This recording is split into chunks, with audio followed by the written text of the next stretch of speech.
su violate tawi haiba charging KNO UPF na yakidre separate administration gi dabi handokpa laikidre. Kuki Militant Group kunga mga rom represent tawduna kedar listing anigat Chani Rom Laiba, suspension of operation through agreement ki makhada layriba Kuki National Organization KNO amasung United People's Front UPF sing na ceasefire framework ki ground rules sing violation tawi haina charge tawriba asida yaningdaba phongdurakle haina news agencies sing na report tawrakre. Report sing asigi matung ina Kuki Militant singi umbrella organization sing oiriba KNO amasung UPF na Joint Monitoring Group JMG da response tawraduna su group sing dealing tawbada Manipur government na double standard sijinay hairaduna state government na Kuki community singi mayokta hingsa satay haina maral siragli organization ani asina hirama sigi matangda independent federal investigation tawduna Kuki zo area sing separate administration si pinaba dabi yengsingadavani haidi organization aniya sina ground rule sing violence tawi gather sing designated camp singi mapanda kulay paiduna conflicts na sokhallaba mafam singda sangsinduna yausili haibagi charging asigi reply piraduna KNO amasung UPF na commissioner cum secretary home amasung JMD gi chairman the city iduna sengdokre haidi official oina organization aniya sina ikiba city aduda organization sing asida siriba maral sing reject tawkibaga loinana english sing ani kulhumdogi me ahumdagi haurakiba conflicts asida security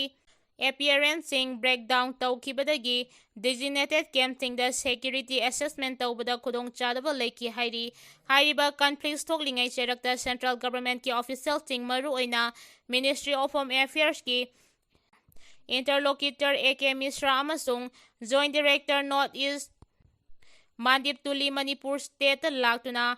ground situation sing yengsin ki matamaduda state force amadi atay actors sing na Kuki sing na hingsagi thawdok sing chathakibada action lawkhat ki laibra haina organization asina hanglakli matamaduda infrastructure sing tugayang khaiba state force amasung surrender fraction amadi state force dengi lawtuna duna armory looting tawki amadi national highway sing atamnana blockade tawduna Kuki sing na kundaba mafam sing da essential commodities sing pusinba tingduna laiki haidi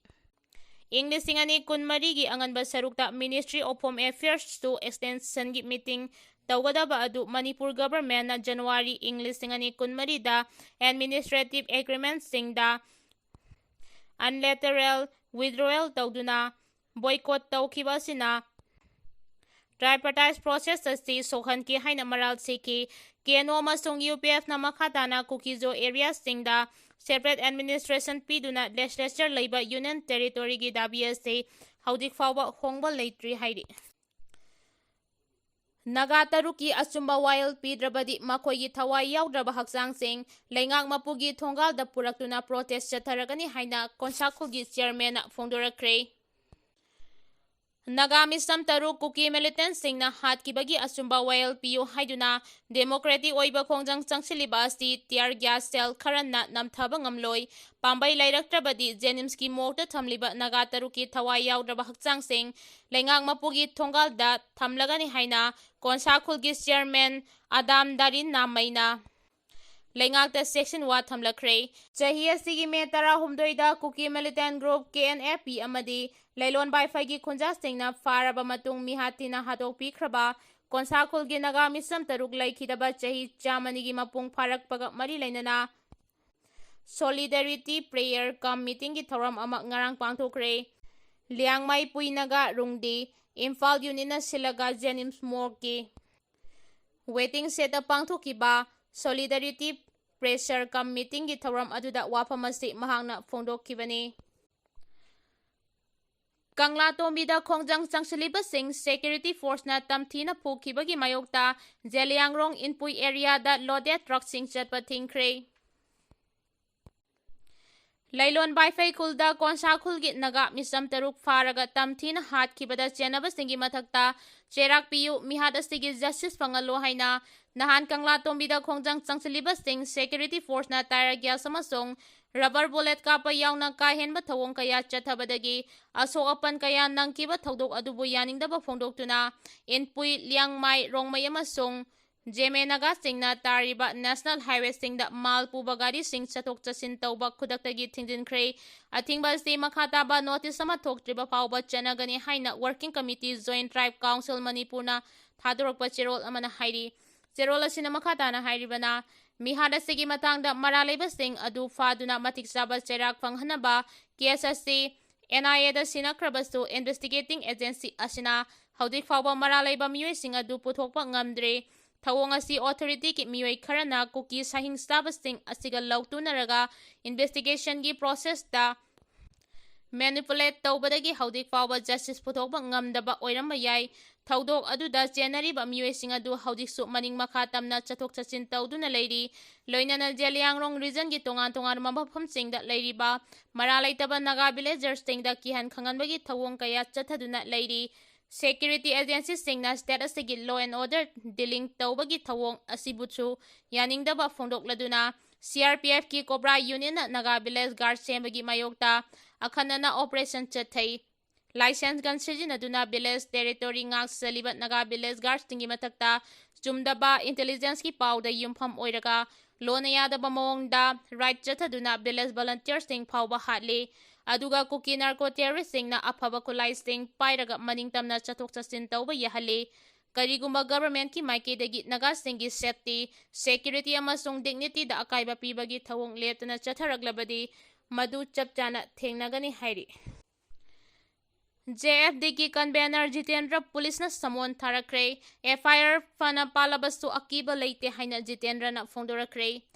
NRC update tawduna lamdam asida logi wangmada sangsilakiba mitop sing khandoklaga census pangthokadabani haina khongjang sangsiliba JFD gi convener Jitendre ningombagi yumda police ki kangbu laktuna Imphal East ki Porompat police station da laknaba samon tharambadagi Jitendre masamaglup kayagi miyoi singa loinana ngarang Imphal East ki additional SP amasung OC ga hakthengna wari sanakre police ka unaruraba matung Jitendre ningombana haikibada police na mahaki matakta FIR fana palabasu akiba leite sangsiliba khongjang ate yelhomi singkanabane mahang masa mangkhrabasu tungi mirol nungaigani hairabadi kadisu akiba leite haina phongdorakre Andhra Pradesh da ozana phubada sahi taruki Maheiroi nupa macha amasire Andhra Pradesh ki private school amada masagi sahi taruk subada ngairiba nupa macha Maheiroi ama ozana thina chairaka khupakna thabada wan tharaktuna laikhidre haina police na phongdorakre social media da viral oirakba video amada kindergarten gi Maheiroi adu nupi oza amana lebhalaga homework check tawbagi saktam ulaki oza aduna Maheiroi adubu thina saibaga loinana phurit paiduna singsilaga khupangna thabadagi wantharaki tungda school gi staff singna angang adubu classroom dagi manang nakpa hospital amada puraga laikanana ba honabada laikhidabani imung manungi miyoi singna thawong adubu yaningdaba phongdokladuna ozagi kahenba thawongda pakhatpadagi angang adu wanthaduna sikhibani haina phongdoki state ki education minister Nara Lokeshna sahi taruki nupamacha ama laikhidabagi thawong adugi matangda nungaitaba phongdokkibaga loinana mari leinaba school management amasung oza adugi mathakta matik chaba legal action laukhalagani haina lauktoki Namdilongda security force na kahenba thawong chathakiba kokomina akan mamongda condemn tawrakre Kuki narco terrorist singna Kangpokpi district ki Leilon Baifei khulda Liangmai Naga Miyam taruk faraga tamthina hatkibagi achumba wail phanghalu haina nahan namdilongda Liangmai Naga singna sangsinkiba khongjangda security force na kahenba thawong chathabada miyoi kaya asopan nang khibagi thodok adu kokomina akan mamongda condemn tawrakre Kokomi gi IPR subcommittee convener Fizam Chamchana thadorakpa cherol aman hai khongjang asiga mari leinana miyoi mari Manipur police na fadin khraga numidang athengbada thadokkibadu miyambu henna sauhanaba amadi maram chaba miyangi dimanasti aranba tahanaba honabani haina lawi democracy chatpa leibak amada misa miyangi punsi amadi lanthungak sen bahaibasi lengaki khwaidagi maru oiba thodangni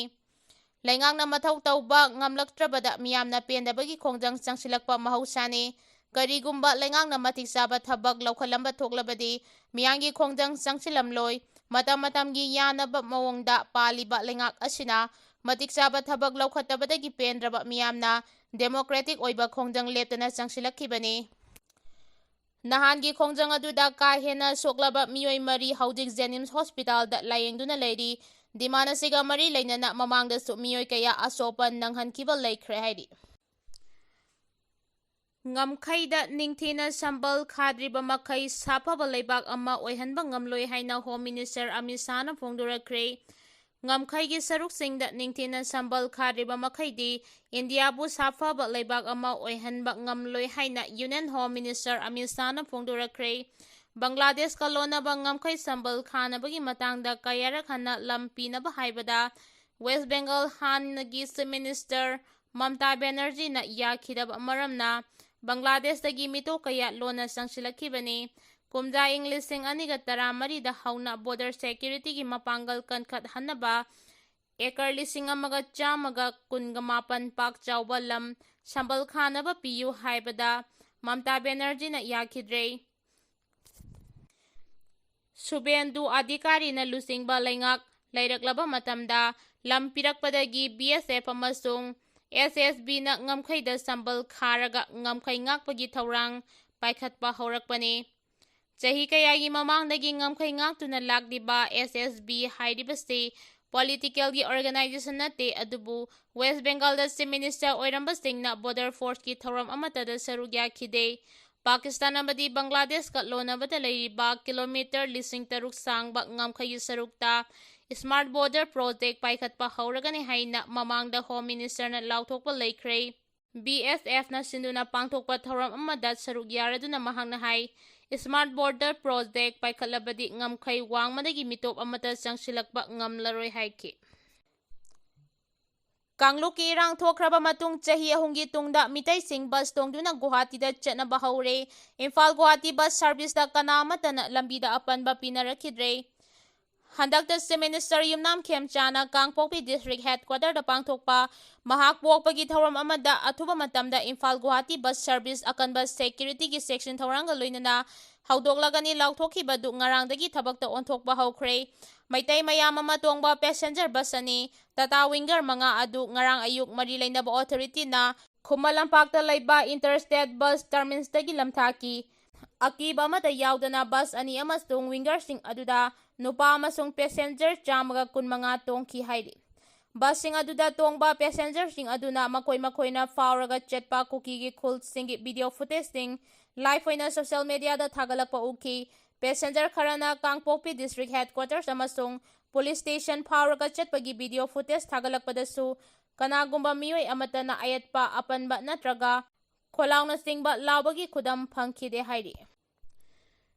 Rims Hospital Senja Thumjagi Makol Oire Haina People's War Group na phongdorakre.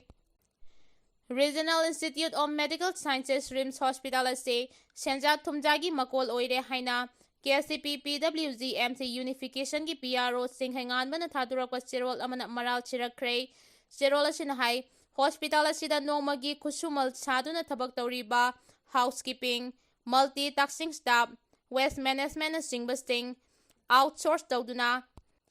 CRED kauba agency amana manpower deploy tawri. Masigi build sabada aranba thawong chathaduna narol da sel lauthokpagi thawong lubasigi anti-corruption task force na thizilubada marik chumna khangba ngamle. Kumjaing lisingani kunmari gi January da CRED na workers chahunga humputara ni thoigi bill submit tawraga rims ki director na section tawraga CRED da sinaki. Bill singa si section tawraba matungda CRED na amu EPF statement submit tawke. EPF ki chalanda workers chahunga humputara ni thoi oike. EPF amasung EDLID gi apunba subscriber masing ase chahunga yangkhai ma thoi oike haide. Indo-Myanmar border gi security da chauna singnaba phibam lakle. India amasung yumlonariba Myanmar lebak anigi ngamkhai paringda hengalakliba insurgency drug trafficking amadi refugee crisis sing asina maram oiraga ngamkhai paring asida akiba nongmagi hengalakli haina agency na report tawrakre. Yumlonariba Myanmar gi ngamkhai paringda insurgency gi camp singi masing hengalakpa drone warfare narcotic network zakholakpa amadi refugees sing India romda changsilakpa leptaba asina security ꯑꯦꯖꯦꯟꯁꯤꯁꯤꯡꯗ ꯑꯆꯧꯕ ꯁꯤꯡꯅꯕ ꯑꯃ ꯑꯣꯏꯔꯤ ꯍꯥꯏꯔꯤ꯫ Myanmar ethnic armed ꯒ꯭ꯔꯨꯞꯁꯤꯡꯅ control ꯇꯧꯕ ꯃꯐꯝꯁꯤꯡ ꯆꯤꯟ ꯁꯪꯒꯥꯏ, ꯀꯔꯆꯤꯟ ꯑꯃꯗꯤ ꯁꯥꯟꯇꯦꯠꯁꯤꯡꯗ ꯏꯟꯗꯤꯌꯥꯒꯤ ꯂꯂꯣꯟꯕꯁꯤꯡ ꯃꯔꯨꯑꯣꯏꯅ NACNIM, NSCN, UK, UNLFAI ꯑꯃꯗꯤ ꯇ꯭ꯔꯦꯅꯤꯡ ꯕꯦꯁꯁꯤꯡ ꯂꯩꯔꯤ꯫ ꯃꯁꯤꯅ ꯃꯔꯝ ꯑꯣꯏꯗꯨꯅ ꯃꯈꯣꯏꯅ ꯆꯠꯊꯔꯛꯄ ꯀ꯭ꯔꯣꯁ ꯕꯣꯔꯗꯔ ꯃꯤꯂꯤꯇꯦꯟꯠ ꯑꯦꯛꯇꯤꯚꯤꯇꯤꯁꯤꯡ ꯑꯁꯤꯅ ꯑꯍꯥꯟꯕ ꯑꯆꯧꯕ ꯁꯤꯡꯅꯕ ꯑꯃꯅꯤ ꯍꯥꯏꯅꯁꯨ ꯁꯦꯀ꯭ꯌꯨꯔꯤꯇꯤꯒꯤ ꯄꯥꯎ ꯑꯁꯤꯅ ꯐꯣꯡꯗꯣꯔꯛꯂꯤ꯫ ꯃ꯭ꯌꯥꯟꯃꯥꯔꯒꯤ ꯍꯥꯏꯔꯤꯕ ꯃꯐꯝꯁꯤꯡ ꯑꯁꯤ ꯂꯥꯜꯍꯧꯕꯁꯤꯡꯗꯗꯤ ꯁꯦꯐ ꯔꯤꯖꯟ ꯑꯃꯅꯤ꯫ ꯃꯐꯝꯁꯤꯡ ꯑꯁꯤꯗ ꯀꯦꯗꯔꯁꯤꯡ ꯇ꯭ꯔꯦꯅꯤꯡ ꯄꯤꯔꯤ꯫ ꯑꯥꯔꯝꯁ ꯁ꯭ꯃꯒ꯭ꯂꯤꯡ ꯇꯧꯕꯇ ꯅꯠꯇꯅ ꯑꯦꯇꯦꯛ ꯇꯧꯅꯕꯒꯤ ꯄ꯭ꯂꯥꯟ ꯇꯧꯔꯕ ꯃꯇꯨꯡ ꯑꯋꯥꯡ ꯅꯣꯡꯄꯣꯛꯀꯤ ꯑꯔꯨꯅꯥꯆꯜ ꯄ꯭ꯔꯗꯦꯁ, ꯅꯥꯒꯥꯂꯦꯟ ꯑꯃꯁꯨꯡ ꯃꯅꯤꯄꯨꯔꯒꯤ ꯑꯦꯔꯤꯌꯥꯁꯤꯡꯗ ꯉꯝꯈꯩ ꯂꯥꯟꯅ ꯂꯥꯛꯂꯒ ꯀ꯭ꯔꯣꯁ ꯕꯣꯔꯗꯔ ꯁ꯭ꯇ꯭ꯔꯥꯏꯛ ꯇꯧꯏ꯫ ꯑꯣꯄꯔꯦꯁꯟ ꯄꯥꯡꯊꯣꯛꯂꯕ ꯃꯇꯨꯡ ꯏꯔꯥꯏ ꯂꯥꯏꯅ ꯕꯦꯁꯇ ꯍꯟꯈꯤ ꯍꯥꯏꯔꯤ꯫ ꯑꯃꯔꯣꯝꯗ ꯏꯟꯗꯤꯌꯥ ꯃꯅꯨꯡꯗ ꯑꯦꯛꯁꯇꯣꯔꯁꯟ ꯆꯠꯊꯗꯨꯅ ꯂꯥꯜꯍꯧꯕꯁꯤꯡꯒꯤ ꯐꯟ ꯀꯥꯍꯟꯅꯕ ꯍꯣꯠꯅꯩ ꯍꯥꯏꯅꯁꯨ ꯄꯥꯎ ꯑꯁꯤꯅ ꯃꯈꯥ ꯇꯥꯅ ꯍꯥꯏꯔꯤ꯫